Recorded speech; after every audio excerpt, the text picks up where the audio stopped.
భీష్ముడు పెళ్లి చేసుకోకపోవడానికి కారణమేందో ఈ వీడియోలో తెలుసుకుందాం.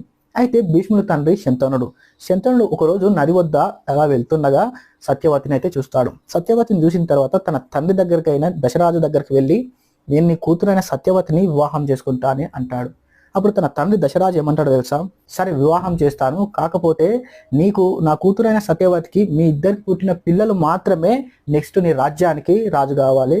భీష్ముడు ఉండగా అదిట్లా సాధ్యమవుతుంది అని శంతనుడితో దశరాజు అయితే పలుకుతాడన్నమాట. అలా మాట్లాడిన తర్వాత శంతనుడు ఆలోచనలో పడి తన రాజ్యానికి అయితే వస్తాడు.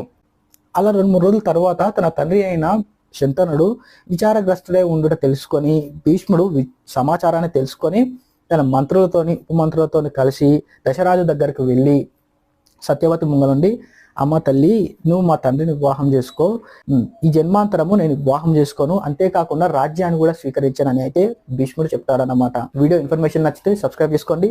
లాంగ్ వీడియోస్ లో మహాభారతం, భగవద్గీత గురించి అయితే చెప్పుకుంటున్నాము. ఇంట్రెస్ట్ ఉన్న వాళ్ళు వెళ్ళి చూడండి.